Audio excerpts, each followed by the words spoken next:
At long last, Lee Nguyen's continuous and peculiar banishment in New England has come to an end. Nguyen was traded to LAFC at 11:43 p.m. ET Tuesday night, the last possible moment before May 1's MLS transfer deadline slammed shut. The 31-year-old Nguyen, still a highly productive creator in midfield, fetched $700,000 of allocation money, split between targeted and general, in addition to further incentives, which could potentially include an additional $250,000 of cash and LAFC's first-round superdraft pick in 2019 or 2020. New England are unlikely to reap the fruits of those incentives, according to ESPN's Jeff Carlisle. Nguyen had asked for a trade from the Revs in the offseason after manager Brad Friedel took the reins, and after Nguyen showed up late to preseason training camp, he did not make a game-day roster during the Revs' first 8 games. It had been the worst-kept secret in MLS that New England were actively shopping him. The only surprise is how long it took to find a suitable deal. New England's handling of Nguyen's situation up to this point was far from ideal, and threatened their ability to get anything of worth for their longtime star number 10. They failed to grant his initial trade request and instead placed him in a bizarre purgatory while they meticulously combed the league for a trade. Publicly, though, they maintained that Nguyen wasn't available. Their paradoxical activities threatened to plummet his market value. Whatever position of power they could place themselves in during negotiations would disappear given Nguyen's desire to leave and Friedel's painfully obvious unwillingness to put him on the field. Most likely, teams knew the Revs would want to move him before the deadline. Not making an early, decisive decision on whether to deal Nguyen, there were surely suitors in January when the original request came in, or find a way to fit him into Friedel's plans was a mistake. Even as the Revs have jumped out to a promising start, this situation was a cloud over their heads. Trading him removed that cloud, but seizing the return they did was a negotiational feat worth applauding. Even if New England don't get any of those incentives, they managed to secure $300,000 more than the amount Sporting KC copped from LAFC for Benny Feilhaber, another 30-plus creative midfielder. Nguyen is more productive than the 33-year-old Feilhaber, but the Revs escaped the saga fairly well off. Now, they're free to fully commit to their new manager and his preferred players. Therefore, 2-2 start has been fueled by Friedel's new and coherent tactical system, a welcome departure from the ambiguous last years of J. Heaps.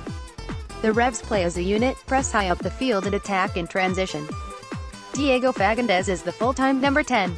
His early output, 3 goals and an assist, is solid, and with line-breaking ground coverers like Christian Panilla and Teal Bunbury next to him, he's been a solid Nguyen replacement. LAFC beat out the bids of numerous Eastern Conference teams for Nguyen, per Carlisle, and will add him to Bob Bradley's intriguing group of attackers.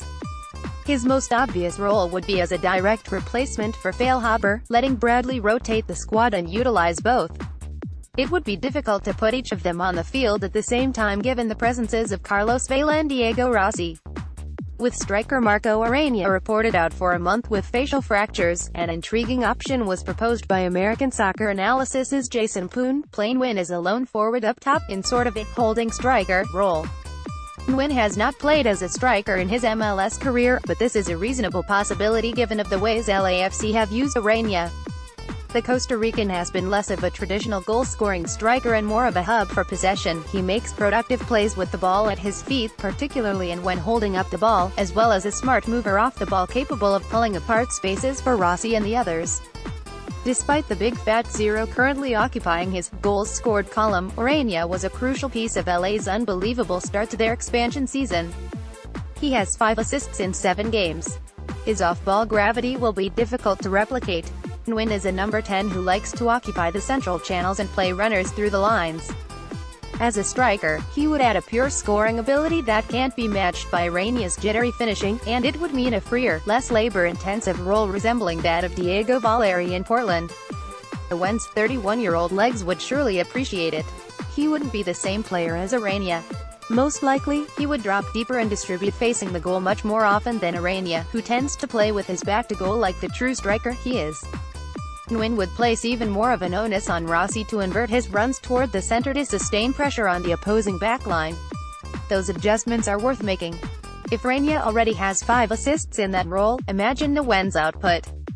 However Bradley decides to deploy him, he only adds more talent for an attack that already has it in abundance. Nguyen will take some creative burden off of Villa, letting the Mexican international float around and find more opportunities to run at defenders. When Orania returns, Nguyen could fit behind him with Rossi and Villa on either side in a 4-2-3-1. That's a scary front four. The price is doable for LAFC, who have plenty of allocation money in the bank. This deal underlines a desire to win now, in their first season, and make the most of their current talent. They're poised to do exactly